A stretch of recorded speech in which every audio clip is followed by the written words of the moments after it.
Hello, everybody, and welcome to Adventures in History. Hope that you're doing well. I feel like garbage. I have not readjusted from getting back from DragonCon. I have slept very little, and I feel like I'm coming down with something. So, could be con crud, could just be fatigue, but not feeling so hot. Been dragging a little bit, which is why I'm a little bit late getting stream started. But appreciate everybody for coming out, and I hope that your world is treating you better than mine is right now. So, hellos first, right? Cave Geek, how's it going? Matt, I appreciate that you love the pun titles. I sometimes put a lot of thought into them, and sometimes they hit me like little bolts of lightning out of the blue. So this one was actually pretty easy to come out with. I'm a big fan of the Gin Blossoms, obviously. P-Met, what's going on? Tad, how's it going? Tad. I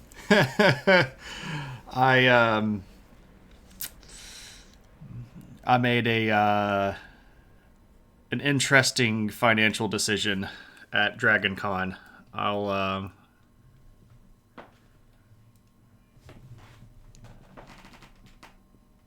kind of just do that.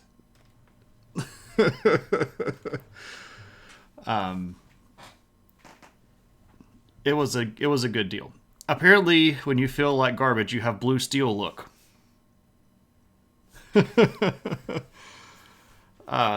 Probably con crud. Yeah, it's a bit mess. It's a bit messy. Did you, as the kids say, turn down for what? I did not turn down for what. I did 3 panels and hung out with a lot of friends and had a really good time.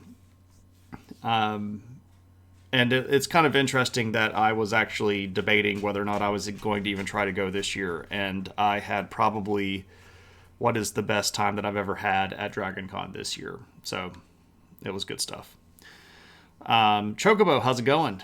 Tuna, welcome in. My happiness is worth the money. Yeah, I'm pretty happy about it. It's going to be a while before I can get to building it, but I'm pretty excited. Yeah, so Tad, they have about 5 or 6 different booths that sell kits, and there were other things that I looked at, but that one was the good stuff. So I had to bite. Anyway, so I am a little bit less organized than I would like to be right now. I have not really done what I would call a sufficient amount of preparatory work for this particular stream. Part of that is because I came in today and I needed to do some work to pull pictures off of my camera and onto my hard drive so that I could show them tonight. And instead, I laid down in the bed and took a nap for about 45 minutes.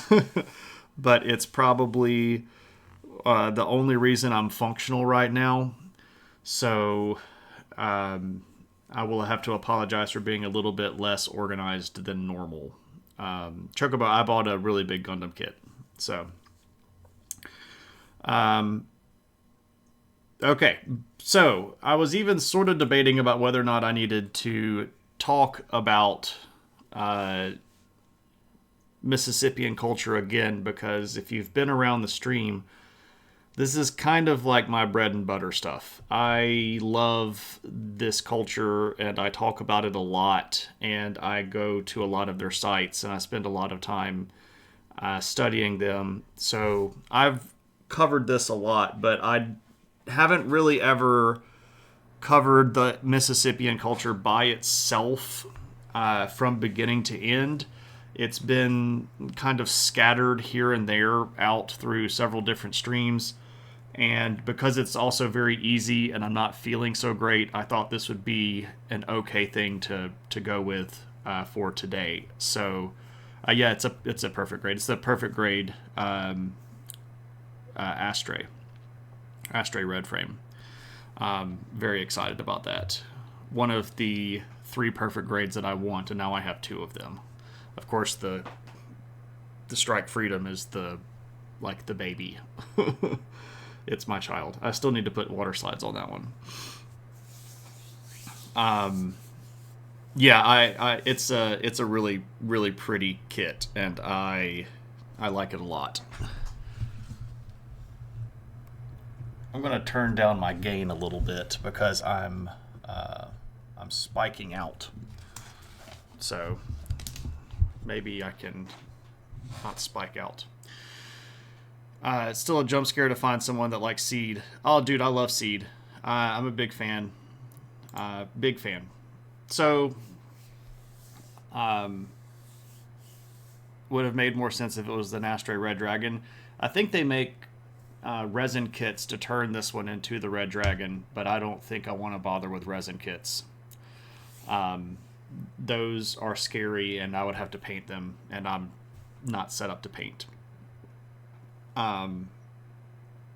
Anyway, so the Mississippians. These are people that I talk about a lot. I spent a large portion of the summer driving around and taking pictures of their stuff. I really appreciate them as a group, and they're one of my favorite Native American groups. So we're going to talk about them tonight at their height, which is basically from about the year 1050 or so to about 1350. So this is in the timeline of all of the other stuff that we've been talking about for the last cycle. So this is like the same time that the Aztecs are getting established and the Renaissance is beginning, and all of that stuff that we've been talking about going all the way back through Asia and Africa, all that stuff. Will I do History of Gundam series at some point? I don't know. Maybe that would be something like a potential community goal. I don't know. Like, you mean like history from the point of view inside of the universe, or just here's how the people in our world made the Gundams, or the Gundam anime and manga and stuff? That one would be way easier than trying to do something like the history of the Universal Century, because that would be forever. And I haven't read enough of the manga to really make it inside the universe. Yeah, see, that gets way crazy. There is more manga for the Universal Century than there are pages in the Tolkien Legendarium, so I think I'll just stay away from that, just to be honest. All right, so let us take a little bit of time and talk about our people here. I've got a lot of photos pulled, but not ones that are in order, and I probably could have spent some time to pick better photos, but we have what we have. So, what's up with the Mississippians during this time period? Well, at this time period, they have hit the height of their social stratification. So this is going to be the most high levels of social civilization that they're going to ever attain. And they have very, very clear lines between different types of people and different groups of people. I would love to say that I could find a better photo of this, and I hope that my other photos came out better. I have a whole ton of photos from this particular site, but I haven't gone through them because this was something that just happened like a couple of days ago. So let me see if this picture is any better.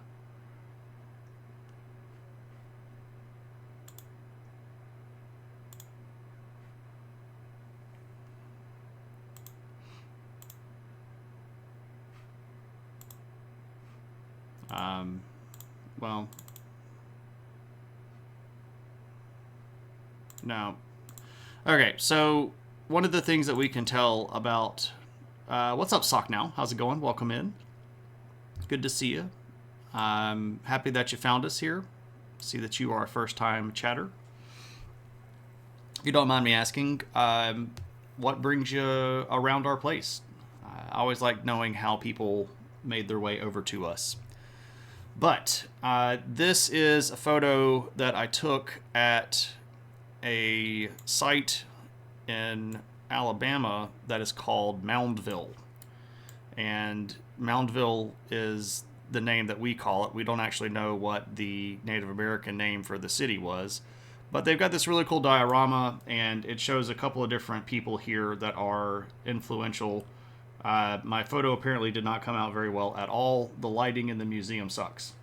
But this guy is dressed up like the chief, and we can see here that he's got his cool little headdress and nice necklaces, and this nice copper plate here on his skirt. These copper plates are pretty evident of high-ranking officials.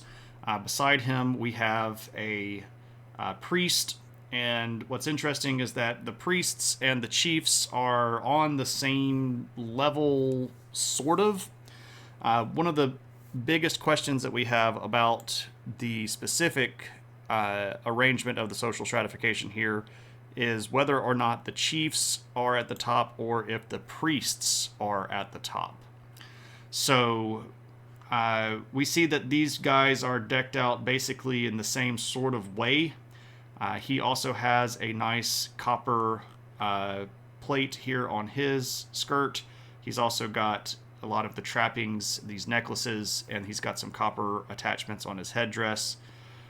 We do see the chief's wife here. This is important because most of the Mississippian peoples are going to trace their heritage through matrilineal lines, and you get to kind of be the chief by marrying into the women's lines. American naming conventions are original, it's inspiring. Yeah, exactly, right? The Mississippian culture lived around the Mississippian River. There we go. Socknow says that they are a nerd. You love all sorts of scholars bringing out the ivory tower. Heck yeah, man. The ivory tower can suck it. I hate that junk.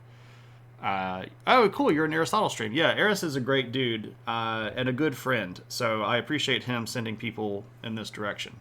Yes, this is a turkey feather cape, as well as turkey tail feather headdress here. The turkey was a big deal, and in some cases we can see some evidence of them potentially even trying to domesticate turkeys during this time period, though that is much more common out in the American Southwest. There are lots of good pieces of evidence for the Southwestern people, especially the Pueblo III people, having domesticated turkeys. But there's at least a hypothesis that they could have done the same here, because that is a lot of turkey feathers. You would have to use 9-10 turkeys to accomplish this particular feat here. So we have a really nice designated level of social stratification. I can show you this picture here. This comes from a religious ceremony. Here we would have a woman from the sort of upper class slash chief sort of group riding on a palanquin, here holding sunflowers decked out in ceremonial garb. This guy right here has turkey wing feathers on, and this is going to be an important symbol because he is dressed here as the Birdman. And that is a big and important cultural slash religious symbol in the Mississippian culture, and we'll come back to that in a little bit. So he's walking in front of the palanquins, shaking his rattles, and sort of doing a dance as this procession would move, probably through the central plaza of the site. What's up, Claire? Good to see you.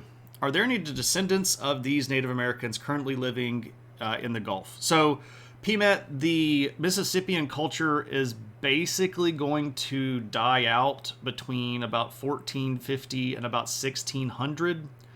So, the people that follow them are going to be tribes that we are more closely related to, are more closely familiar with. Especially the Choctaw, the Chickasaw, the Creek, the Muskogee. These are going to be tribes that are going to be direct ancestors of the Mississippian people. Because when the big Mississippian ceremonial sites and cities go away, the people don't. They just break into smaller groups and develop along more independent lines. getting to the tribes that we would be more familiar with if we are looking around for native people alive today that still have organized tribal units like the Choctaw, right? So, I wonder why all the buckskin is white. That's a great question, Cave. I don't actually know. I suspect that it has something to do with coloration. The evidence that we have does talk a lot about, or does show that these people were pretty good when it came to dyeing and coloring things. They have blues and reds and whites and yellow pigments. They paint with some of these. They decorate things with some of these. So I'm not sure exactly why they portrayed them with white as much as they did. That would be a question that would be really interesting, but ultimately I don't know if we would be able to tell, mostly because we have very little written evidence from this time period, and we have very little external sort of validation for a lot of these things. The people themselves, Mississippians never developed a written language or even a hieroglyphic language or anything like that. So we're kind of left with just analyzing archaeology. Now we can look at later tribes and examine why they did things and talk with them about why they did things, and they can potentially point backwards to things like coloration or pigment or motifs that might show up in Mississippian culture. But at that point, we're talking, 10, 20 generations separate, which doesn't mean that it's impossible for it to be accurate, but it does mean that there's a lot of interpretation going on. Right. Side note, speaking of history, you're looking into the mathematics of democracy and its history, and it's kind of cool that it goes back to the French Revolution. So you're talking about stuff like where we get the phrase left and right with capital R and capital L, because that came from French Revolution stuff. Vipers, what's up? Do we know any names for the turkey? Don't say Dave. Jimmy? I don't know. That's sort of the go-to name for everything, right? So we have at the top these priests and these chiefs, and we don't really know exactly how they relate. There is some evidence that they had kind of the equitable levels of position within the tribes, but there is also a kind of a hypothesis that they had sort of they were on the same level, but they had distinguishing sort of features, as in the chief would be prime mover in things like war or trade or something like that, and then the priest would of course be more of a religious figure and have control over medicine and religion and things of that nature. But both of them do seem to be somewhat involved in things like problem solving. Depending on what kind of problems we're talking about, you might be talking with the priest or the chief or both. You never can tell sometimes. Again, we have to interpret a lot of this stuff after the fact from just the physical evidence and some very scant references from Europeans that are at the very, very end of the Mississippian period and are almost certainly very biased. So it's hard to just look at this stuff and go, oh yeah, that's absolutely the way that it was, right? So, la-di-da. I'm looking for other photos now because I didn't actually plan these out very well or do them very wisely. But one of the things that I can do here is show you a site and explain sort of what I mean with trying to examine how the specific social stratification between chiefs and religious figures worked. So if we look at this particular mound, this is at a place in Natchez. This is a location called the Grand Village of the Natchez Indians. And we're looking here at the chief's mound. So you can see here that it's a fairly nice sized mound. It's about 15 to 20-ish feet tall. But if we pivot around, we can see this mound, which was the mound where we would have done religious activities, and it's about the same height. And let's, we can just be honest here that the height of your mound is going to be directly proportionate to your position within society. So the Chiefs mound here might have been a little bit bigger, but the religious mound here is pretty neat. And I also find it very interesting that we see this sort of long entryway that would have led up to the top of the sort of religious temple mound here, signifying that it's easier to approach these people here than it is this person here that is sort of aloof and out of your reach. So that can tell us a little bit, but again, then we're really just analyzing things based on the size and shape of a hill, which has obviously some merit, but we don't know how much. What's up, Silver? How's it going? And Sci-Fi, hey, how's it going? More on how we elect people, like different types of election systems, its evolution, like ranked choice voting. Okay, I got you. Yeah.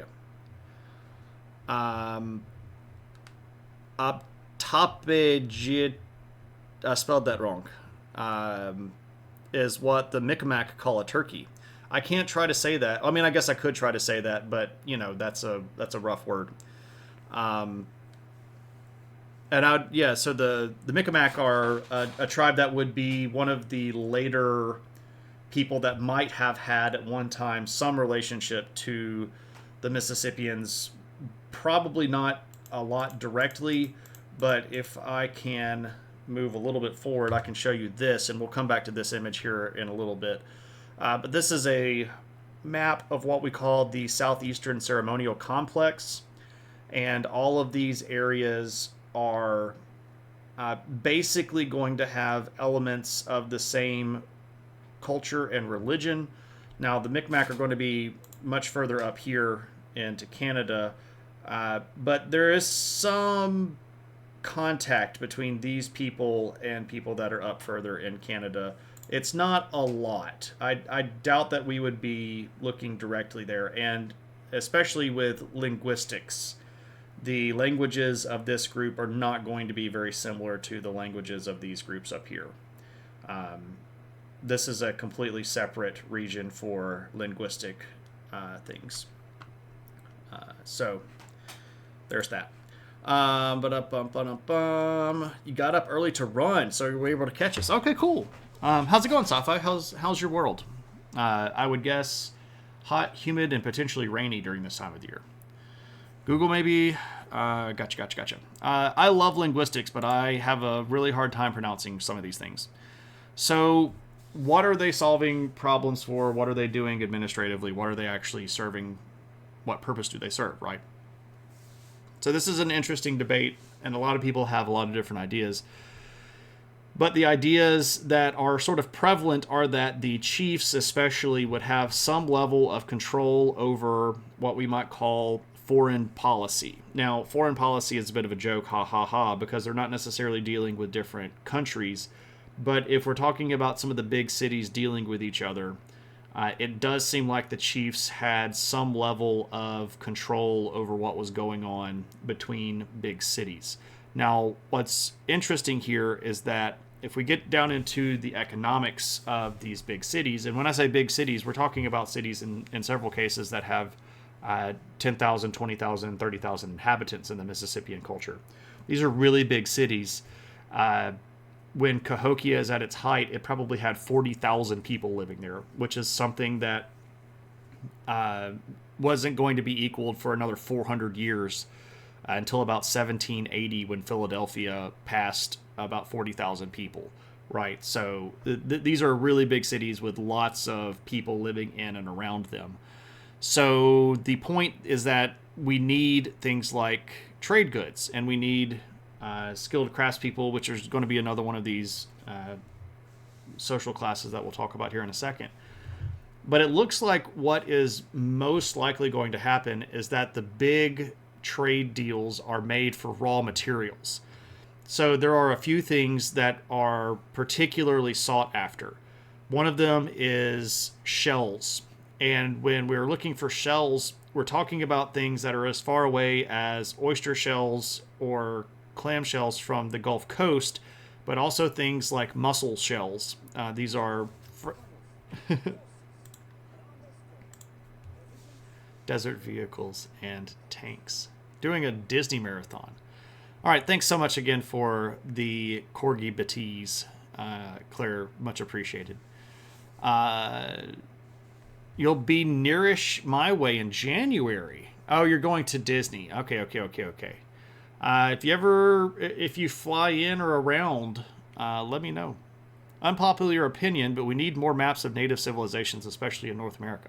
That's not an unpopular opinion in my house, PMAT. I agree. We do need more people doing good work to more accurately map out a lot of the Native American territories. PMAT, if you send me a message on Discord, I have a link. I don't know. Let me see if I've saved it here. I don't think I've saved it here. No. I have a link on my work computer that has the most interactive map of Native American linguistic groups and territories on a website. And I should have this readily available on this computer, but I don't. But shoot me a message on Discord and say, hey, send me that link, and when I get to work tomorrow, I'll send it to you. It's really, really good. I probably should, again, have it here. Anyway, but there are these big groups like, everybody wants to shell. So why do we want shells? For a couple of reasons. First off, a lot of the jewelry that they're using, a lot of the beads, and a lot of the sort of decorative items that go on necklaces or earrings are made out of shells, especially the inlay, the mother of pearl stuff, but also the pottery that becomes prevalent during this period of the Mississippian culture is heavily reliant on ground up shells, specifically freshwater mussels. And this is a way to make your pottery more durable. So you get your clay and you get all of the sticks and twigs and rocks out of it, and then you add the ground up shell to the clay, and this adds a level of binding, sort of like concrete, that will make your material stronger, because the Mississippians aren't ever going to use a potter's wheel.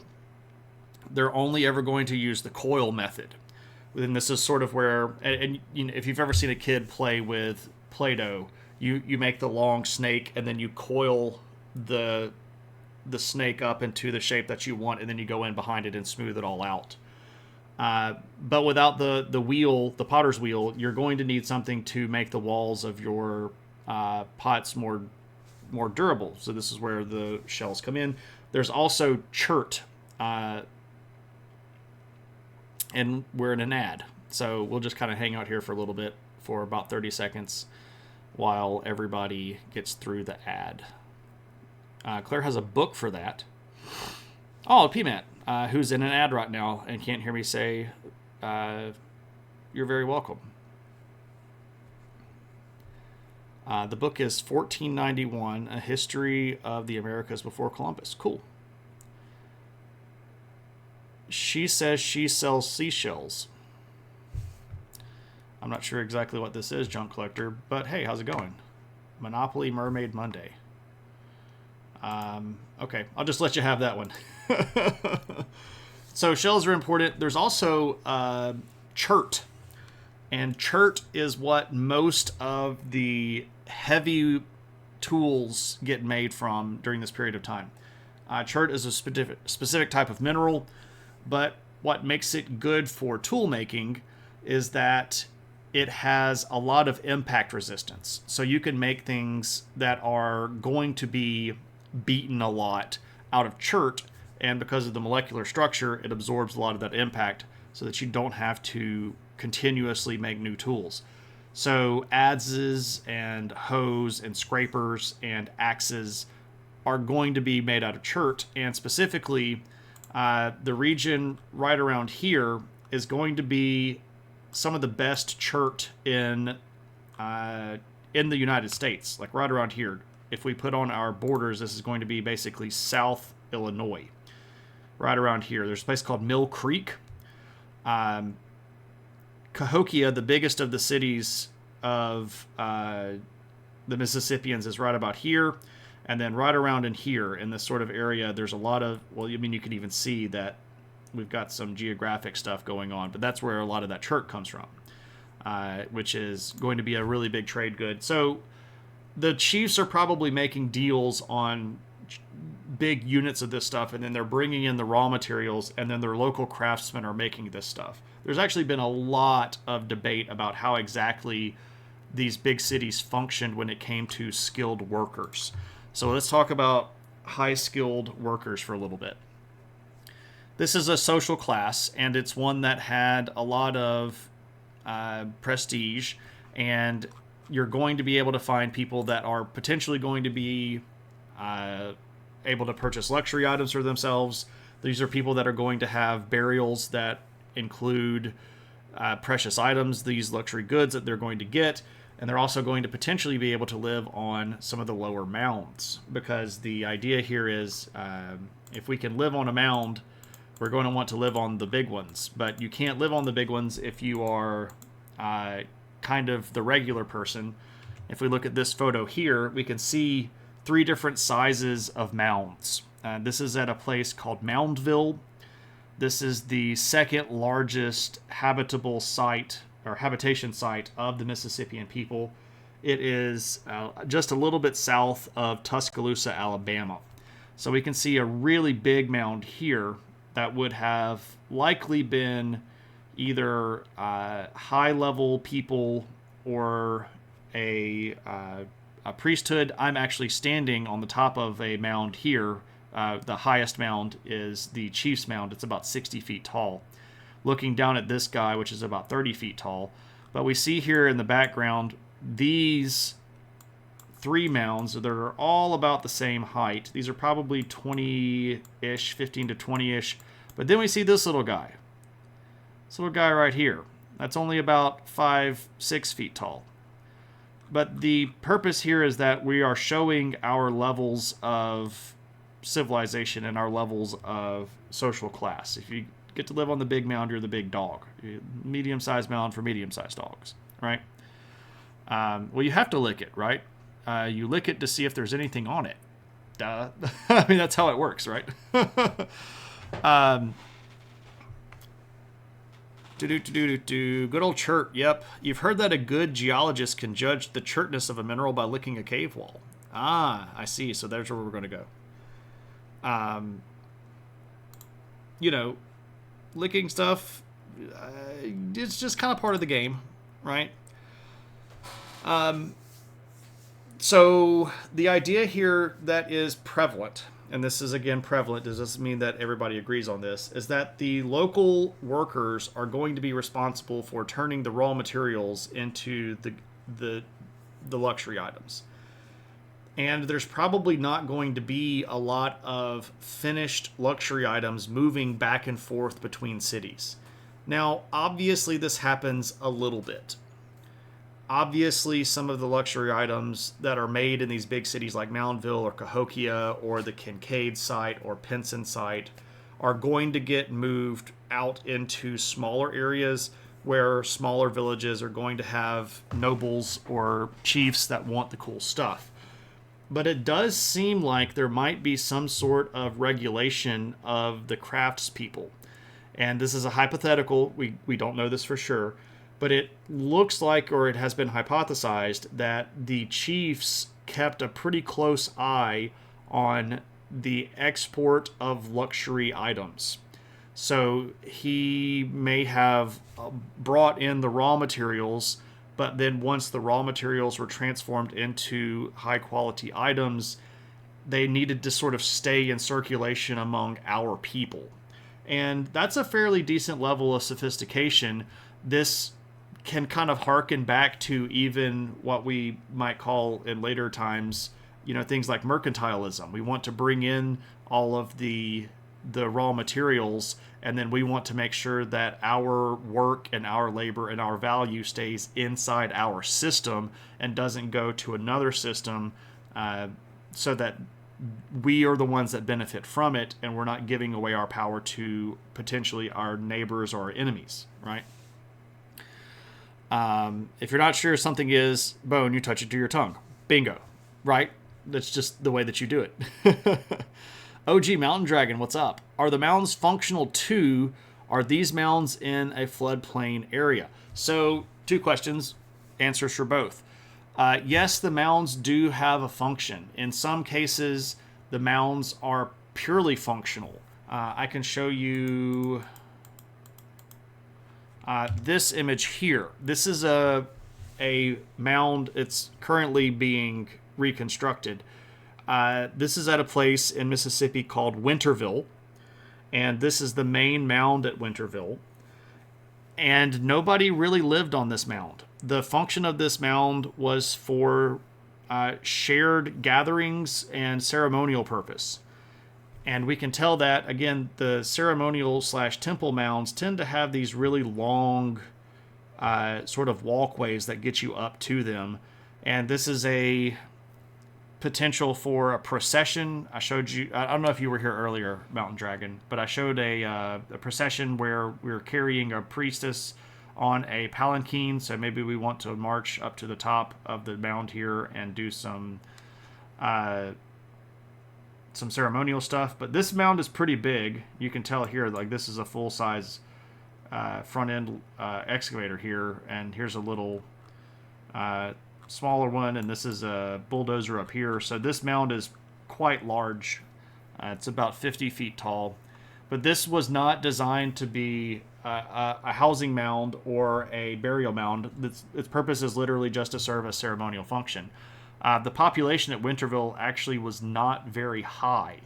The number of people that lived there year-round was fairly low, but the populations would grow during certain times of the year that were associated with certain ceremonies, astrological events, trade days, etc. Oh, so you just got here. So here we go. Here's a picture of our recreated processional. And we may have walked up this palanquin up to the top of the mountain, or the top of the mound, and done some stuff with that. Are they in a floodplain? Yes and no. But the purpose of the mounds was not necessarily to get out of the floodplain in this area. Almost all of the Mississippian mounds, though, are located very, very close to water. That is a standard procedure to build very close to water. Most of the mounds that I'm going to show you are within a literal stone's throw from water. You can stand on top of the Chief's Mound at Moundville and chuck a rock and land it in the Black Warrior River. At Winterville, the mounds used to be much closer to the Mississippi River, but due to the river changing course, it's no longer directly on the river, but it used to be directly on the river. The water is a big part of this. The water was their highway. This is how they're going to get around. This is how they're going to move their goods. This, of course, is going to be very important to both their religious and everyday lives, because that's where their food comes from. They eat a lot of fish. They drink a lot of water straight out of the rivers and such. So they're definitely going to be close to water. And I'm sure that a lot of these places end up getting flooded more often than not. Well, I've been to some of these sites where the plaza part of the site is very, very marshy because it has recently rained a lot and the rivers have gotten out of their banks. Now, of course, with modern day hydroengineering, a lot of these don't flood anymore, but, it could have very easily flooded back in time. If only skilled workers involved with the value-producing steps of production were rewarded like that in modern times. Oh, PMET, now we're starting to try to learn from the past. Who wants to learn from the past, right? We don't do that stuff. We're just supposed to know that it happens and selectively cherry pick examples of it that keep ourselves happy with the way that things are going now, right? Looks like we're going to get flooded this Saturday. Oh, no, that stinks. I hope that's not the case. So we also have just the average people. The vast majority of the people in the Mississippian society were going to just be your average farmer or hunter-gatherer or sort of manual laborer. And there are a lot of these. The culture consumed a lot. At some of these sites, we have found pits that are just absolutely full of bones to the point that, it's almost dramatic at how many bones there are. They used a lot of these bones, of course, for tools, but you can't really make enough tools to keep up with how much food a population of 40,000 people eats, right? So they eat a lot of animal game, so white-tailed deer, turkeys, birds, raccoons, squirrels, etc. They're also going to grow a lot of crops.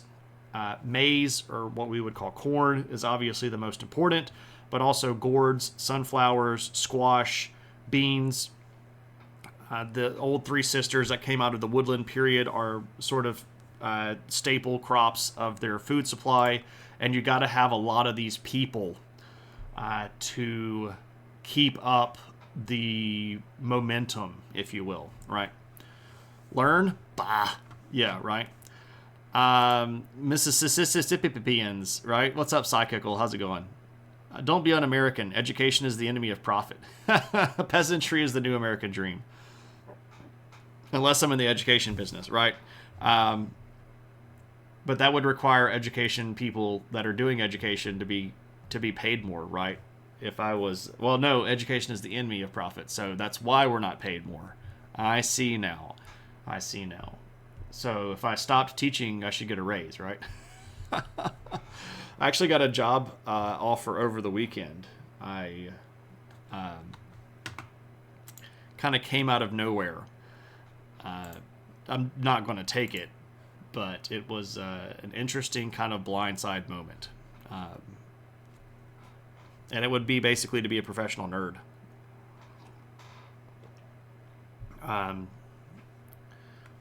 Maze, you call it corn, reminds me of Beavis and Butthead. No, not from the CIA. The CIA doesn't ask you if you want a job. They just black bag you and drag you into a detention center and then tell you that the only way you're ever getting out is to work for them, right? That's kind of how it works. So we've already talked a little bit about how their cities are divided. The cities were typically divided by class. The people that are on the mounds are the more important people. The people that don't get to live on the mounds are not. Usually in these big cities, we're going to have residential areas where people are going to live. There are going to be some areas designated for trade, but there's not necessarily areas inside of the city that are designated for what we might call production. A lot of the stuff that we see being made are just made in people's houses. So if you are a really skilled craftsperson and you're going to make a lot of beads or pottery or things like that, there's not going to necessarily be a part of the city where all of the people that do pottery live. And you're not going to go to the big, communal kiln probably and bake all of your pottery. So it does look like a lot of cottage industry kind of stuff, but on a mass scale. We've got a lot of people doing this, and they're going to be the ones that are able to produce this output to a level big enough to support these populations.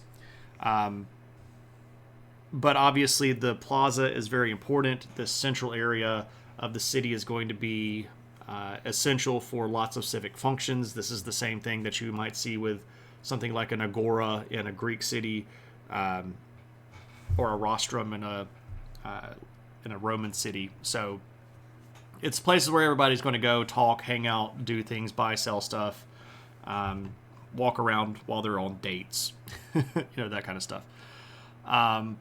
Your class is going to affect your housing, as opposed to you not being a pro nerd now. I don't think I'm necessarily a professional nerd now. I'm a professional educator, but education people aren't necessarily nerds. They're just people that stand in front of a classroom and teach. Some people that are teachers are professional nerds, but not all teachers are professional nerds. But this would be stuff like writing and building out worlds and doing creative design for stuff and things of that nature that I would really like to do, but I don't think I can make it work. Especially when it comes to things like health insurance and retirement. I would like to retire one day. Ha ha ha. Right? NASA needs me. Calling for like 85 plus millimeters of rain Saturday. That's a lot. That's a lot. Exactly what a newly recruited CIA analyst would say. Maybe so. Maybe so. NASA needs to be funded by the government again, for sure, right? They need to tennis a big rock away before it hits us in 60 years. Yeah, pretty much. I think there was an episode where I think Butthead repeated it. It sounded like a Venn diagram that a nerd teacher would present. Maybe so. I mean, I'm a nerd. I'm not going to claim anything different. I'm also a geek and probably a dork. Lots of the terms apply to me, but I don't want to say that they apply to everybody equally, right? But I'm weird like that. So the housing situation here is actually really interesting because if we look at the early Mississippian period, prior to the height of the Mississippi period, so if we're looking at something like the 900s to like early 1000s, most of the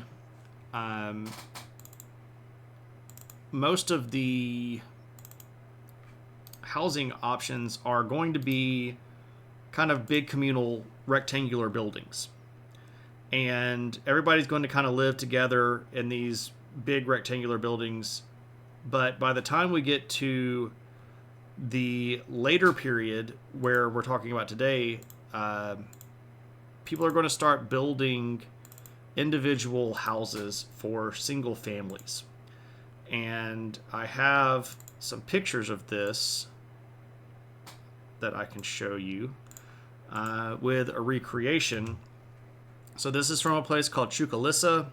If you were watching me stream a couple of weeks ago, I showed these pictures, but they fit here really well. This is a design that's called Wattle and Daub. And it's not waddle like a duck, it's wattle. I'll type it here in chat. Wattle and Daub. And the way that you make these houses is that you dig a trench that's in a square, and you put posts down into the square, and then you weave mats that are made out of reeds, and you sort of wrap the you wrap the the posts, and then you come back and you fill it in with mud. So you get this nice cozy little house. The roofs are all thatched. You can see here that we've got our wooden posts and our reed walls that have been mudded over or plastered over. It's not plaster. It's going to be mud. But cozy little house. You can see that we are sleeping mostly up off the floor on some benches to keep ourselves out of the bugs and the wet. But you do almost always see these really tall A-frames that have the hole here at the top. This is, of course, going to be allowing the smoke that you use for your cook fire to get out of the top. So, pretty cool stuff there. Pizza Hut. Yeah, it does kind of look like Pizza Hut, right? Probably a better construction than LGI homes. I think we're going into the longhouse direction again, but not by First People wants to. Yeah, there are a lot more multi-generational households happening right now. All right, Claire wants to see the puppy. Let me call the puppy real quick.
Okay, so I muted the mic and then didn't turn it back on. So sorry about that. But that is Kaylee. That is the pupper. And I was showing you her fox, which is one of her favorite toys, but it's absolutely disgusting. Um, so my mic is mudded. Yep. Brody Randall, welcome in. Good to see you. Hope that you're doing well. See that you're a first-time chatter. If you don't mind me asking, what brings you our way? I kind of always like to know how people found me. One of the biggest reasons that I'm asking is I was at Dragon Con last weekend, and I got a lot of new follows. So I'm trying to see if anybody hanging around today might be from Dragon Con, so that I could say a special hello to them and thank them for coming around after one of my panels. Dragon Con was pretty good. I had a great time.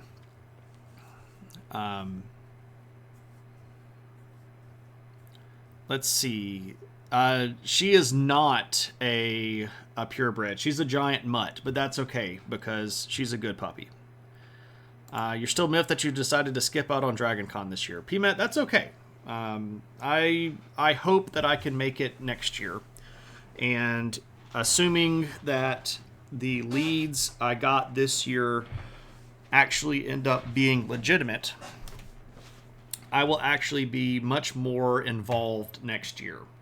And on potentially many more panels. So I was on 3 panels this time at Dragon Con. But I met some people that are in charge of a lot of panels, and theoretically, if things go swimmingly, I might be on lots more next year. But we'll see, right? Things happen. A year is a long time.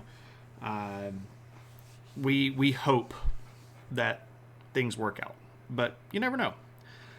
Dragon Con is actually the mantle Shane will assume in his conquest of the post-apocalyptic wasteland. I don't know if I'd go with that. I'd probably come up with something in, I don't know, like made-up Latin, right? That sounded scary, but that probably wasn't really scary. Anyway, so we are rearranging our houses, and as we get higher population, and as we sort of build towards social stratigraphy, we're going to see houses show up that are designed for single family instead of communal living. This is also evident of a growing concept of possession. So these are my things, not necessarily our things. And this is something that a lot of people, especially European people, got rather wrong when describing a lot of Native American peoples. This idea that everybody just sort of had personal there was no such thing as personal property, that everybody just sort of held everything together by themselves. That might be true in some of the tribes further up in the Northeast, but the Mississippians pretty clearly had possessions. And we can tell this by the just sheer amount of grave goods that are buried with these people, the excavation work that we have done on specific historical sites where we've excavated houses that have things that are luxury items in them. So these people had kind of like their stuff, right? Was the design of the Pizza Hut house also cool in the summer? I mean, it would have been cooler than some other things because you do have the holes up at the top that are going to let the hot air rise up and then move out. But in the South, and especially in areas that are around the water, it's probably going to be humid as junk, and it's probably not necessarily going to be very comfortable anywhere you go. Right? Be a pawn, follow the Dragon Con. Dragon Con's nefarious plan for world domination. I don't want to take over the world, right? If I'm just being honest, I don't want to be in charge of the world. The world is a scary place, right? It's just not my thing. So let me go back to our map here. I said that I would come back to this. Once again, we can sort of shift here a little bit and start talking a little bit more about uh, their religion and their ideological culture. And again, this map here shows this area that we have, I guess, adopted this phrase, the Southeastern Ceremonial Complex. There are other words for this, but Southeastern Ceremonial Complex is going to get you what you want if you're looking for this stuff. So all of the people that are in this sort of shaded orange area are going to have elements of culture that are going to be in some way related to each other. And this is, of course, all the way down here from Florida all the way up into what is modern-day Wisconsin, over here into places like Oklahoma, Arkansas, Texas. So this is obviously a very wide and very disparate group of ideas. The thought is that it's going to start around these areas right here. It is fairly evident that these areas here along the Ohio and the Mississippi are going to be the larger groups early on, and then you're going to add a lot of these sites a little bit later on, and then these areas here are going to be sort of the last ones. So kind of spreading this direction and then a little bit more this way. And some of these here along the Mississippi River, like Winterville and Emerald Mound, and this site right here is the Grand Village of the Natchez. These are some of the last of the Mississippian sites that are going to be in habitation. There's a couple right here that I've been to. Like I think this is probably Toosagi. It's one of the last sites that has a lot of people still living around. But anyway, they're all sort of more or less involved with their stuff. I'm convinced aliens have seen Earth, seen the humans on it, and said F no, and booked it out of the universe. Potentially. The far right of the map looks like the South Carolina border. Sort of. The biggest kicker there is probably that Town Creek, if we go back to our map. Town Creek is a Mississippian site, and it's a fairly large one.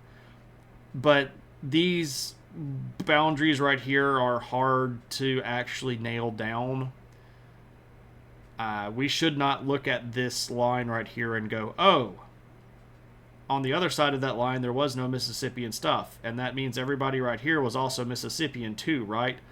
Not necessarily. This is, again, getting back to what we mentioned kind of earlier in the stream, that a lot of this stuff is highly speculative, and you might include a site out here on this map because during excavation you found one necklace right here on this site that was made in the Mississippian style. So does that mean everybody along this river was directly associated with the Mississippian culture? Maybe not, right? Maybe not. This is Town Creek. Town Creek side. I think it's actually in North Carolina. But you can give that a Google. I mean, I could Google that real quick. I haven't been there myself. Yeah, it's in North Carolina. It's in Montgomery County, North Carolina. It's near Mount Gilead. I knew it was in North Carolina, but I didn't know exactly where it was. I have not been to all of these sites. I would love to go to all of them. I'm already sort of planning the next trip to get some of the sites that I haven't been to yet. I'm excited about this stuff. Anyway, so we see that these cultures are going to share some symbolic culture. And one of the symbols that they share is this guy. It's Town Creek. I'll put it there in chat for you. This guy is the winged serpent. And you see this image of the winged serpent show up on a lot of Mississippian culture artwork. And you can see here we've got, just in this one case, there are 6 vases that have the winged serpent on them.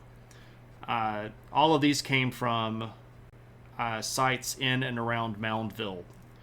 I should be wearing the adventure hat for pretty much all of these photographs, but I'm just being a dum-dum, and I forgot that the adventure hat is in my backpack, so I don't actually have it on me right now.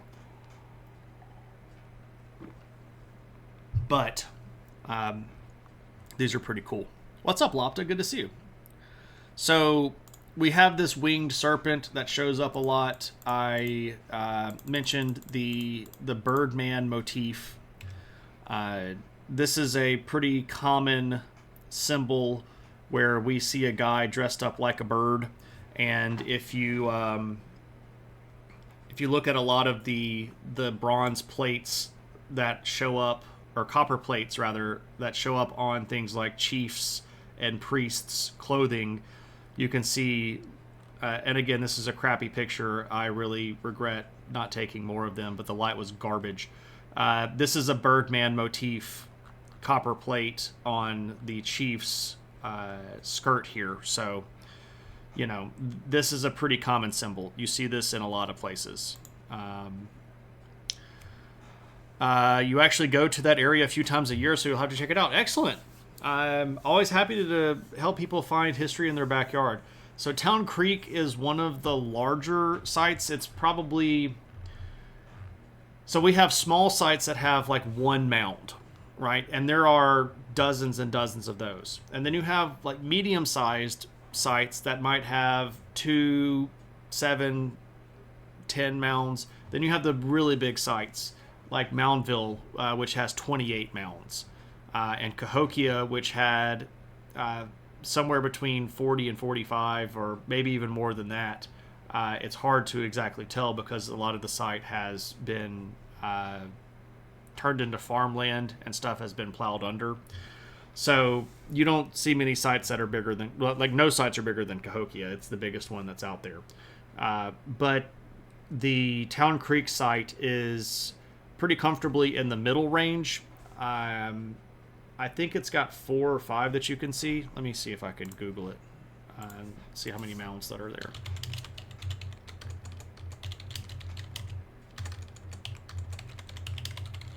Let's see. Town Creek mound site. Do.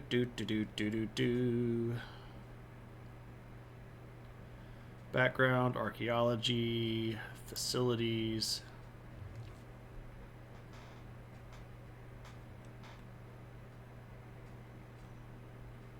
It doesn't say how many mounds are there. I know that there are at least 2, and I think that there's a 3rd and 4th one. Anyway, you can look it up. I've never been there myself, so I don't have any photos of it. So we have Birdman, we have the Flying Serpent, we have obviously mounds. The act of building the mound is a pretty big part of the ceremonial complex. We see these, like the ones that have the long promenade sort of ramps that lead up to the top of them are always going to be directly associated with religious activity. One of the reasons that we know this, because I know that Cave Geek is in the room and he hates archaeologists saying that everything is ceremonial. One of the biggest reasons we know that these mounds that have the big ramps are religious in nature is that we find lots and lots of fire evidence on top of them, and in those we find animal remains. So unless they were actually barbecue pits and everybody got to go to the big barbecue pit, it was probably animal sacrifice. But the reason it probably was religious in nature is that we also occasionally find burned human remains. And we don't have any really good evidence that they might be cannibals. So probably not barbecuing Jimmy. When were they building mounds? Where you're from, they're from the Mesolithic people. So, Lopta, we're talking about the height of the Mississippian culture, which is from about 1050 to about 1350 of the modern era of AD period. Now, there are mounds that are being built way, way before that in the Americas. The oldest mounds that are built in North America are, roughly equitable with the age of the pyramids. And some of the oldest ones are perhaps even older than the pyramids. But the oldest mound site that's in America is on private property in Louisiana, and it's almost impossible to get there because the family won't let people out on the land, and they've only ever let out 2 groups of archaeologists for a very short period of time, so they haven't even been fully excavated. I know exactly where they are. Like, I know the latitude and longitude of the mounds, but I've never been there. I've always wanted to sort of tempt fate and try to sneak out, but I don't know. It's not worth getting shot over, right? And you wander around somebody's property in very, very rural South Louisiana, and you might not come back from it, right?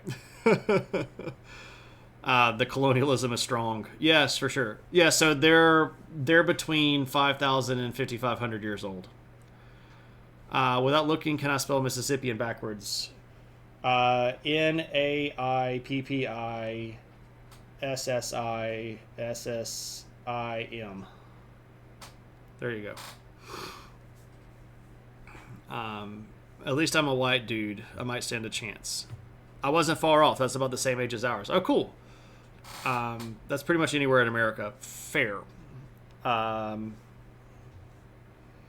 Anyway, so we also have a lot of interesting practices, and specifically, I'm sorry, I forgot one of the religious images. This is a really neat image here.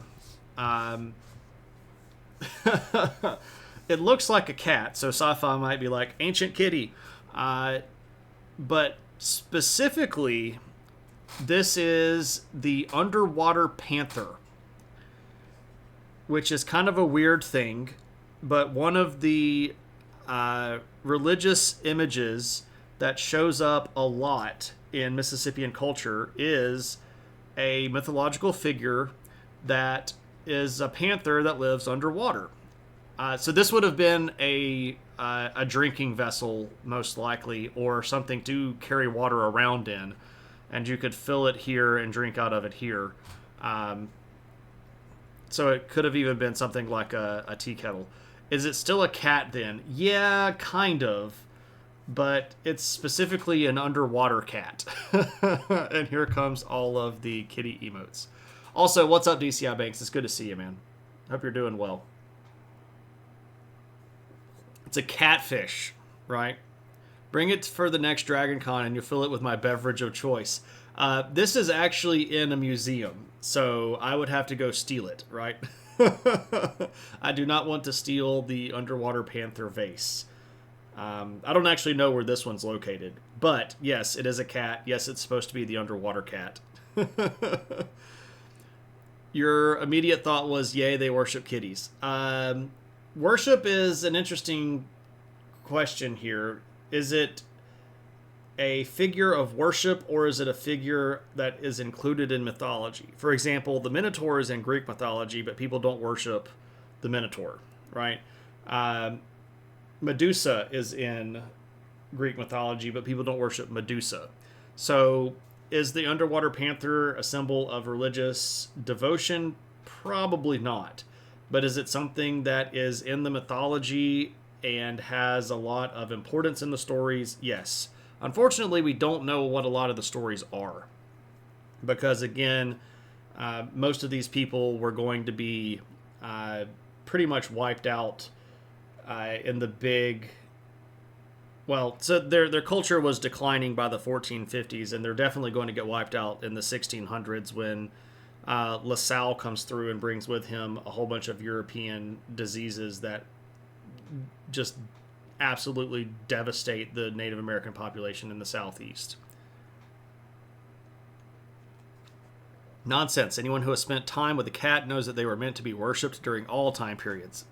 Okay, I mean, I can't disprove that they were worshipped, so I will allow you to say that they might have been worshipped. But among the religious and ceremonial and shared cultural elements, we also have this, which is stickball. And these are uh, recreations of what a stickball stick would look like. These are made by or these particular ones were made by the Mississippi Band of Choctaw Indians, but in the way that they would have been made back in the time.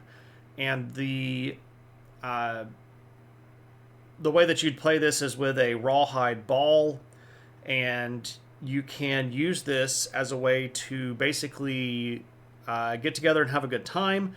But you can also play stickball to settle disputes. So it could also, like, this could be a little bit like an ersatz war. So if I'm going to have a dispute between our groups, I might challenge your group to a stickball game, and we might go beat the crap out of each other with these sticks, and not necessarily focus on scoring, but more focus on breaking you, right? So many people don't know how indigenous peoples invented lacrosse. For sure, for sure. Did I see the diary entry by a Japanese emperor when he got a cat? Sci-fi, I did not see that. Where's the stickball ball at, though? They didn't actually have one, which is interesting, but the way that they would make those is that they would take strips of leather and they would get them really, really wet, and then they would wrap them up into a really tight woven ball. And then when the leather dried, of course, it's going to get just almost impossible to pull apart. And you would use that because it was incredibly durable and could take the violence involved, right? Ancient diary. So who is this emperor? So in the 9th century, it doesn't say who the emperor is. Oh, Emperor Uda. Oh yeah, in the Campo era. Yeah. I wish to express my joy of the cat. It arrived by boat as a gift to the late emperor, received from the hands of Minamoto no Kawashi. So this is Minamoto clan stuff. Wow, yeah, that's very sweet. In rebellion, it narrows its eyes and extends its needles. It shows its back. Aww, I'm gonna have to keep that. Emperor Dave, right? Fun fact: lacrosse is the national sport of Canada. Interesting. I did not know that. I would have guessed hockey. All right, another ceremonial practice that we have is based around this. These are called chunky spheres or chunky discs. And this is a game of skill where you would take this little guy right here and you would sort of throw it out into the field or a field. And while it's moving, you try to throw your spear closest to where it's going to stop. So, you grab one of these guys, and you can see here that it's even been made to kind of be grippable. And most of these came from Moundville. This one came from Snow's Bend, but these are from Moundville. And you can read the description here, I guess. I could hold that right there. But the idea is you throw the stone out there, and as soon as it stops, you throw your spear out. And you try to get your spear to the chunky stone as possible. So you never really know where it's going to go. This involves a lot of patience and timing and all that fun stuff. But this is a way that you could settle disputes. This is also a way that you could kind of potentially predict some of the future, or make a choice where you throw a couple of spears, and whichever one is closest is the way that you make your decision. So we have these things show up all over the place. And again, this is a cultural element that shows up in just about all of the Southeastern complex groups. So you can have a cross between skeet shooting and bocce ball, sort of, but you have to throw a spear at it. For a second, you thought it was dropped into some point and click adventure. Ah, I see. I could see that. What's up, Stone? Good to see you. In Rebellion, it narrows its eyes. Yeah, exactly. Yeah. Lawn curling. It's kind of like lawn curling. It's kind of like the chonky horse, right? The difference is that you should not throw spears at the chonky horse. You should just love the chonky horse, right? Catching up. Is there a Muslim Nietzsche? That is a philosopher who grew up in a Muslim society and criticized Muslim values like Nietzsche criticized Christian values. Ibn Khaldun, maybe? Also, hey, a tiny hippo. That's a big old tangent that came out of nowhere.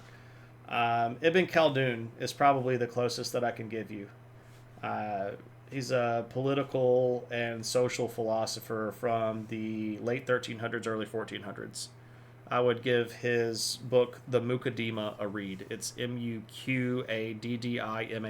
Mukaddima. That's about as close as I could probably get to a Nietzsche. The difference, or one of the biggest differences, is that Ibn Khaldun very firmly believes in God, and of course Nietzsche famously said that God is dead. I joke that God's not dead, he's just hiding out in Nietzsche's mustache. Yeah, no worries. Bedtime. All right, Claire, good to see you. Have a good night. Hope that your week goes well for the rest of the week. Okay, so what else we got going on here? There's a lot of solar focus in the Southeastern complex. The sun is going to play a pretty central role. Obviously here, cultivation is a big part of this. But in certain places, the leaders are actually referred to as the sun. So, for example, the Natchez natives referred to their chief as the Great Sun, directly tying him to the solar group. There are corn ceremonies that are very important. These are usually around harvest time, obviously, that are going to be very important. There's also a green corn ceremony that happens a little bit earlier in the year when you're planting, to make sure that you have a good and successful growth. So corn is a big part of their religion and plays a role in a lot of their ceremonial stuff as well. So if we look at some of the cities, I've mentioned a lot of these before, and the easiest way to show you Cahokia is to just sort of zoom in on it.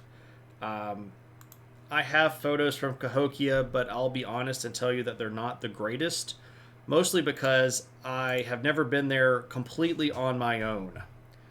But if we go to our Google Earth full screen here, and we look at the Cahokia site, let me get rid of this, you can see just how many mounds are here. So the site itself sits on both sides of the highway here, and is all of this. And the mounds are many and quite large. The largest one is this guy right here, which doesn't even look like a mound because it's so big.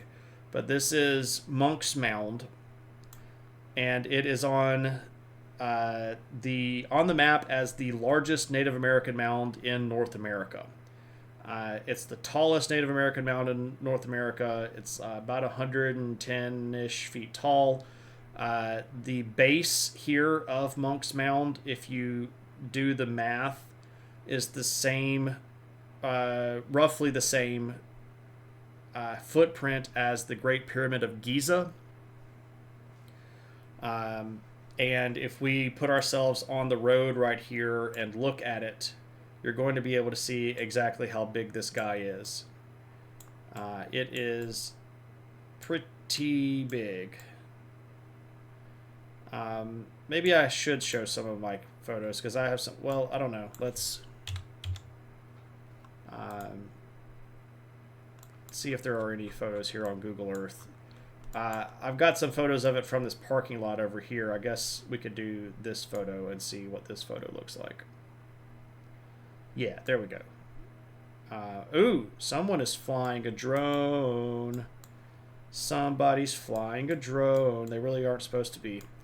But you can see here how big this mound is. It's absolutely enormous. And it's in several different stages. There are a couple of different levels of the platform. There's one that's out here, and then there's this one, and then there's the big one up here. It's huge. But Cahokia itself has, again, dozens of other mounds. There are mounds all the way out through here, all the way back into this tree line back here, behind the main mound, all out through this region. Now, some of the ones that are out here have unfortunately been lost to agricultural work. For a long time, this area was some of the best farmland in southern and central Illinois, and a lot of the mounds that are out here are, we know where they were, but they're not there anymore. But I am rather jealous that somebody got a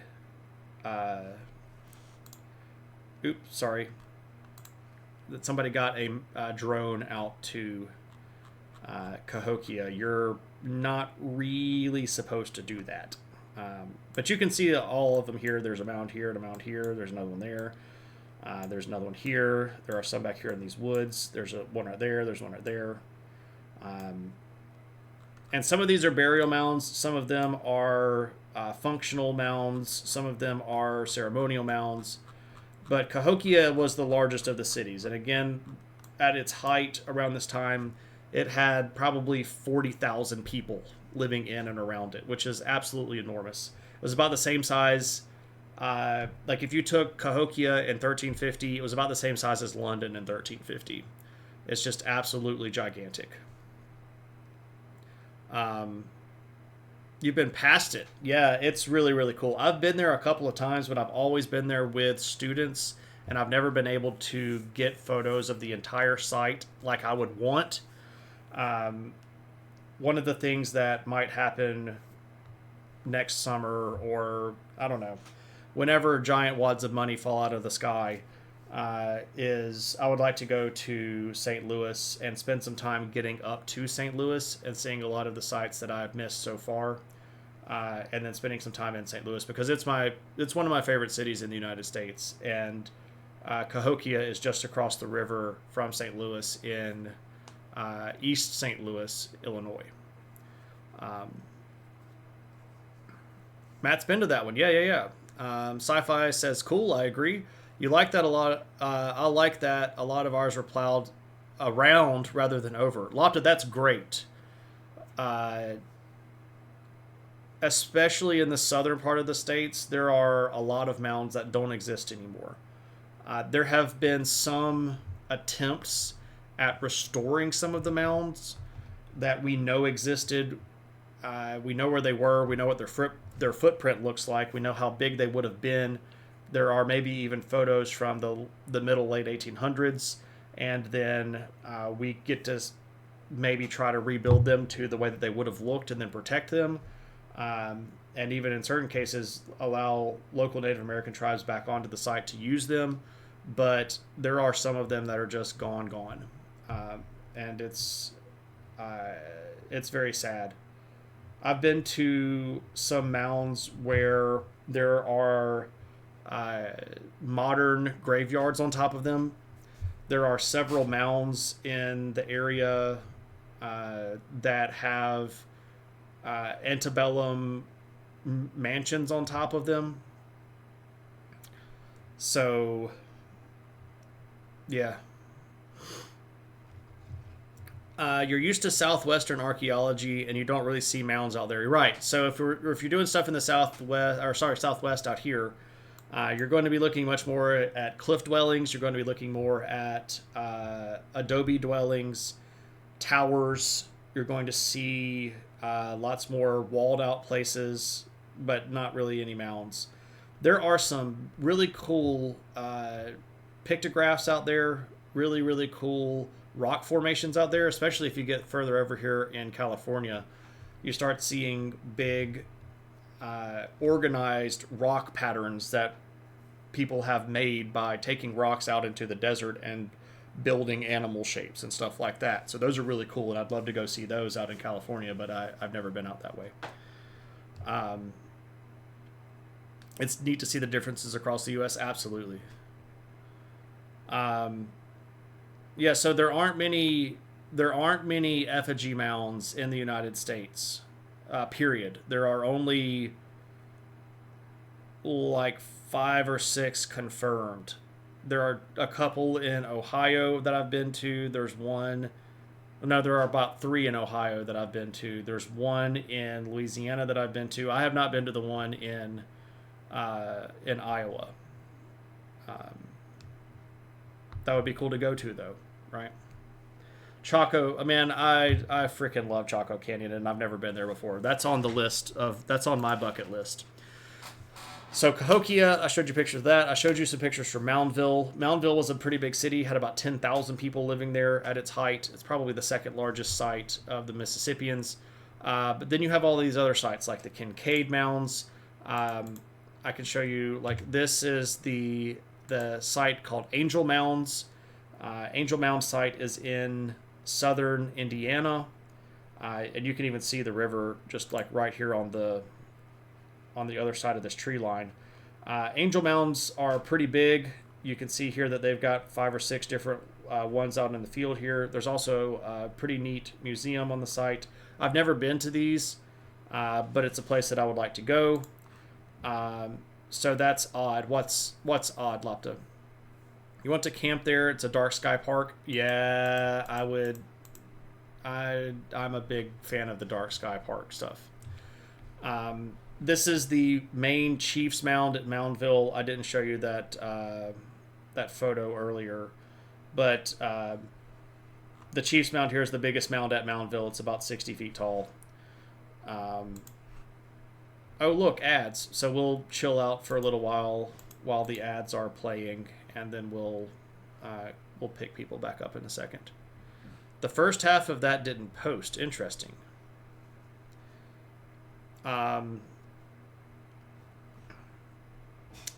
You went to Canyon de Chelly and saw the cliff dwellings from above. Pretty amazing. Yeah.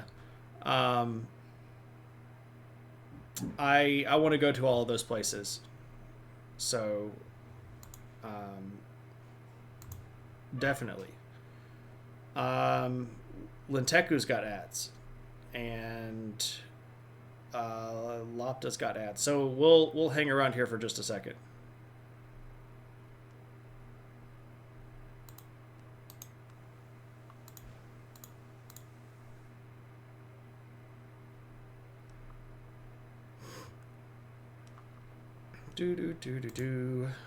All right, ads are done. You loved watching the Ravens play around the thermal vents off the cliffs. Cool sites in the Southwest. Yeah. Sci-fi. I've never been to the Southwest at all, so I've never been to any of those sites at all.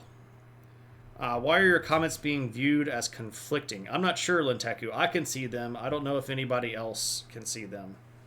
But I'm getting a little warning here that says that you are a possible harasser and your posts have been restricted.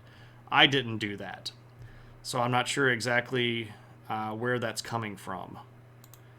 And I'm trying to actually allow that to come through, and it's not, I don't actually know how to let it come through. I'm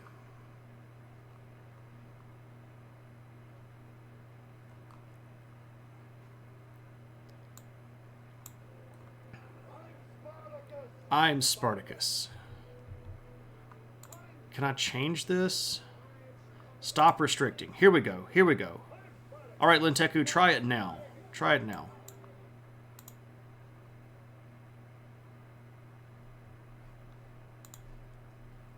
Kyle, thank you so much for being Spartacus. I apologize for attempting to do weird chat stuff in the middle of Spartacus. Thank you so much for being Spartacus. Kyle has been Spartacus for 53 months. One of the first people that ever helped me by subscribing in the chat. As a reminder, Kyle, I hope you did not do that on your phone, because Twitch is now charging people $8 to subscribe via phone. I hope that you did that on a computer, where they're now only charging you $6 to subscribe.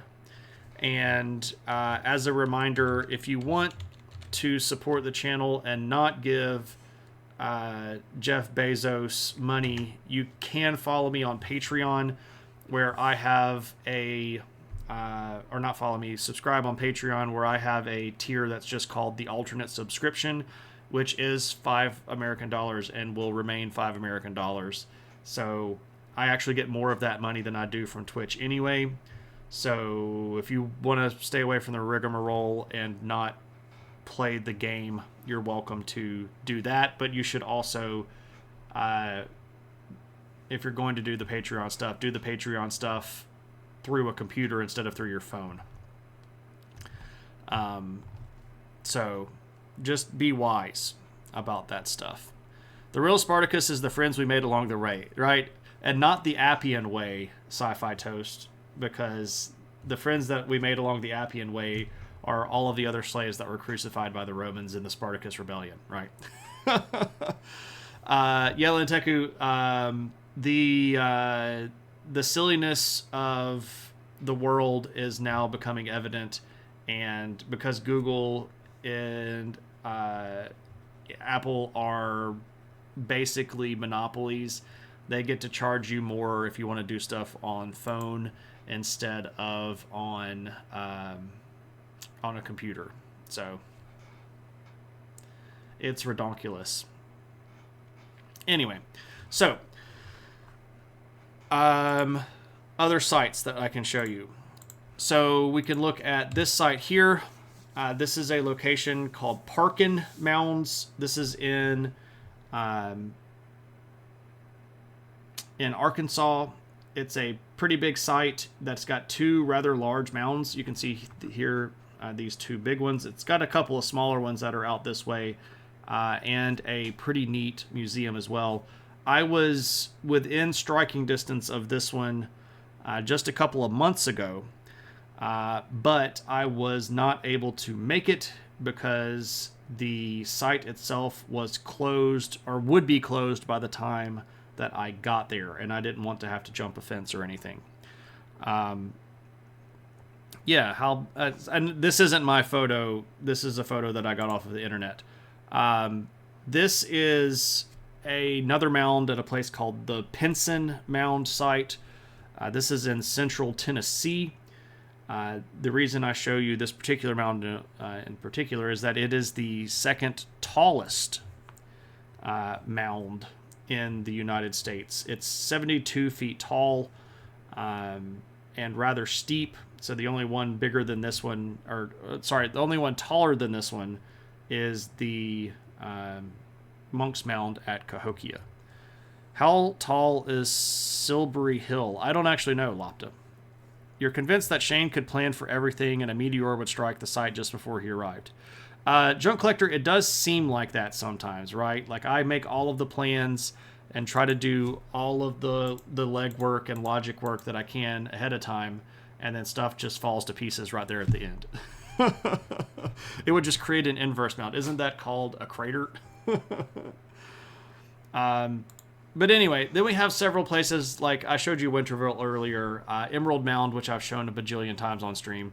These are places that are really big mounds that aren't specifically designated for living. They're for ceremonial gatherings, or they're for big cultural gatherings where we're going to do trade days.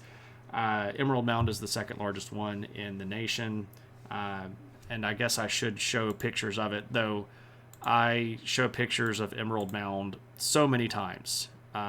It's one of the things that I've probably shown the pictures of the most, but I'll show it again because, why not?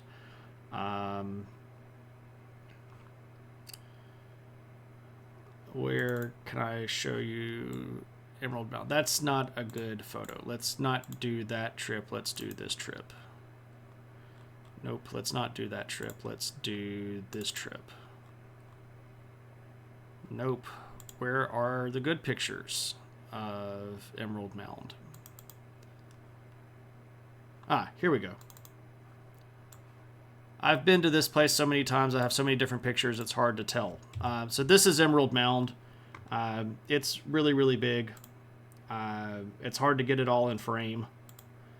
So here's our car. You can see how big that is in relationship.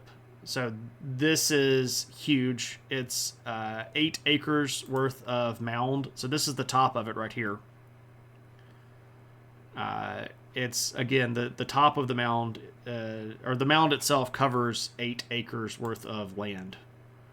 And it has another set of mounds. There's a small mound here on the back end of it, and there's a larger mound here at the front end of it. And all of this is on top of the mound, right? This was obviously designed to house, or not house, but host a lot of people when they were getting together. This would have been a place where you would have played stickball games. And like I could show you this, the mound itself is quite steep. If you've been around long enough, you may have heard how I fell down the back side of this mound. Actually, right about here. I was doing okay until right about here, and this is where I started rolling.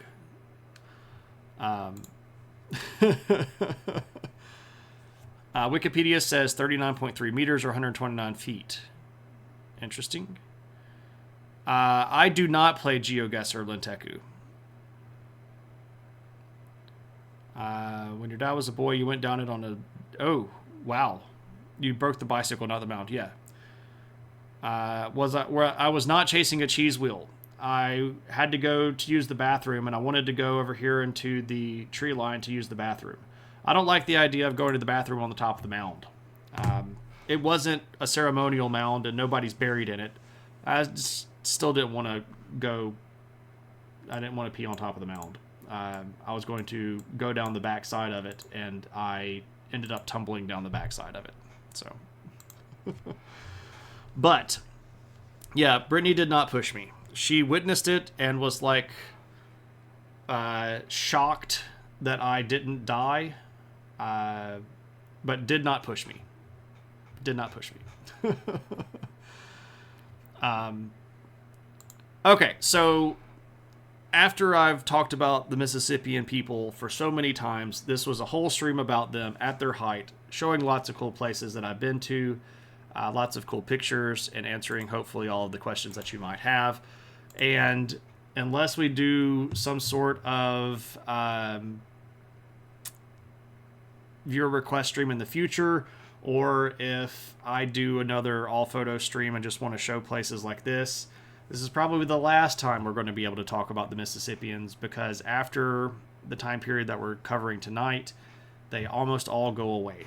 And by the time we get back around to look at the 1500s, the vast majority of these sites are going to be gone. And then by the time we get to the 1600s, all of these sites are going to be almost completely abandoned. There's only going to be 1 or 2 sites that are left. And then they are going to end up being killed by the Europeans coming into the area. So that's the Mississippians. And they're some of my favorite Native Americans. They are a group that I've been fascinated by going all the way back to when I was a little kid. So I hope that everybody, after this period, Mississippi ceases to advance. One might think, right? After this, nobody ever lives in Mississippi. Maybe. Spoilers. Yeah, I guess I should have said spoilers. But that doesn't mean that, Mississippi gets completely abandoned. It's just that the Mississippian ceremonial complex and the Mississippian tribes break apart and turn into other groups. So, my favorite Native Americans. Do I have a tier list? I don't have a tier list. That would be an interesting thing to potentially do, though. most of your knowledge is primarily Arizona. Well, we've talked about the Pueblo cultures. We talked about the basket weaving culture, like 1, 2, and 3. We talked all the way back about the first people that moved out there that figured out how to do things like farm agave. And then we started talking about Pueblo. We did Pueblo 1, we did Pueblo 2, and we did Pueblo 3. So we've covered the Southwest, what I think is probably more than just about anywhere else would. But we also got a lot of stuff that I really would like to go see. I'd really like to go see a lot of that. Wish we knew more about Beothuk. Yeah, I wish we knew more about a lot of things, but I'm comfortable knowing what we know, and I'm honestly surprised that we know as much as we know. But does that mean I don't want to know more? Of course not. I'd love to know more, right? I would love to know everything. If it was possible, I'd love to know it all. Have I talked about Sequoia tree namesake? I haven't. You miss catching my streams easily. Sci-fi, I know. And, you know, we make decisions and it changes our lives for different ways. And sometimes it's good and sometimes it's tough. But just know that we love you. And I know that you are in a far, far away land doing something that is going to be overall beneficial for your long-term goals. And when you get back on our timeline or our time zone, we'll be happy to see you back around. So don't feel bad about missing. Just be happy that you can show up when we can, because that's how we feel about it. So it's good to see you. It always is. And the VODs are going to be coming up. And I guess I could talk about this a little bit. By the way, we are officially done with the Mississippian stuff that I wanted to talk about. But if you have any questions about this stuff, you are always welcome to ask, and I'll be happy to answer as much as I can. And also, if you wanted to redeem any points or anything like that, now would be a good time to do that if you were so inclined. But I could talk about... Okay, so this is actually something that we've never done before. So Tad has just redeemed poppies, and this is something that's never been done before. So here we go. This is the first revelation and the first use of poppies.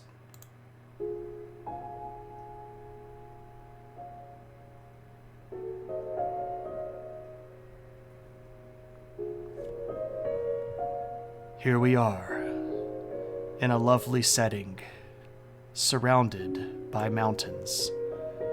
The world is our oyster. We are happy. We are loved. Look at the poppies. Feel the love. Affirm yourself.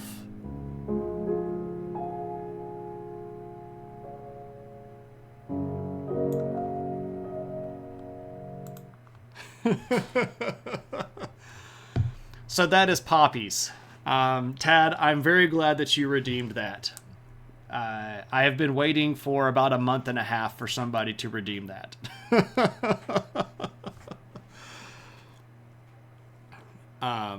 It slightly reminds me of the Dalek meditation video. Anyway, so that is poppies. I had a question about the mounds. Were they simply everything was on top of the mounds, or did they dig down into them for any reason? The vast majority of the stuff is on top of the mounds. The big things that we were looking at, Mountain Dragon, were not burial mounds. Burial mounds tend to be much, much smaller. They tend to be not as tall, and they tend to either be conical, so, you know, like a cone flipped upside down, or like a really broad shelf that's only about 2 or 3 foot tall. Those would have had much more things down in them, but the big stuff that we were looking at don't really have anything inside of them except for just compacted dirt that they carried up by baskets over the course of usually hundreds of years. So they had coppersmithing. Did they have bronze? They did not have bronze, Lopta. And the coppersmithing that they were using is mostly just finding surface level copper and pounding it into sheets. They didn't do a lot of smelting, and they didn't do wire making. They really just got it and hammered it flat, and then put designs in it in relief. I'm so high right now. This is certified hood classic. I'm glad you all liked poppies. Reminds me of the dialect. Dork Thoughts with Shane McInnes. There we go. They're still trying to fix Silbury Hill from the damage done by archaeologists. Yeah, that's a lot of problem too. Sometimes people go at stuff with dynamite. Sometimes people go at stuff with front end loaders. Not a good idea. Garbage archaeology is garbage, right? All right. Anybody else have any questions or want to do anything? Otherwise, I think we might try to find somebody to raid. As a point, I would like to point out that we did not have a drop tonight. And that is largely because Comcast finally got out here and fixed our flippin' internet. So we made it all the way through a stream without an F, which is good.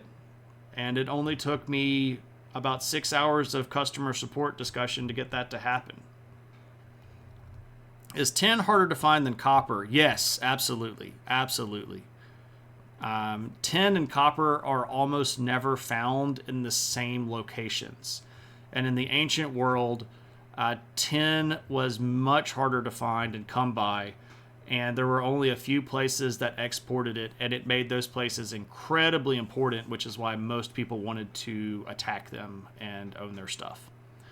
Right? Quick question before I go. What was the brand of the sanding stone that I used for Gundams? Oh, they're Razor. It's a glass file, but it's just called Razor. The only progress the state has had in decades. In RuneScape, tin is worthless. You think there are tin mines in Cornwall? Maybe. I'm not 100% certain where all of the tin would have been in the ancient world. Okay. Let's see where we're going to go raid. I was hoping that a streamer that I met at DragonCon would be streaming, but I don't see her streaming. So we'll go raid another friend. Let me get that set up. So we're going to go raid Infernal. Infernal is friend of the channel and a fellow sociologist. She is currently doing some craft stuff, but Anne is super smart, and you can ask her all sorts of politics and sociology questions, and she will be happy to discuss those with you. And yes, we can. Oh, should I go to Cornwall? I'd love to go to the UK. That'd be great. Does anybody want to fly me out? Yeah, Kyle, we'll have to. I'll have to fill you in on all the stuff. It is a thing. You'll give me a rowboat. That'll only take me all of the time. You can't afford the bus fare, alas. I feel you. All right, so let's go raid Infernal. When we get there, let's yell adventure, and I should make sure that I say thanks. Here are a lot of people that have supported me in various ways. You can see the people that are subscribed in chat by their badges, but my patrons on Patreon and people that have sent me books do not get that recognition, so I want to make sure that I say thanks to them. Otherwise, I will see everybody potentially on the weekend to do some Gundam stuff, but maybe next week might be easier. But until then, everybody, take it easy and have a good one.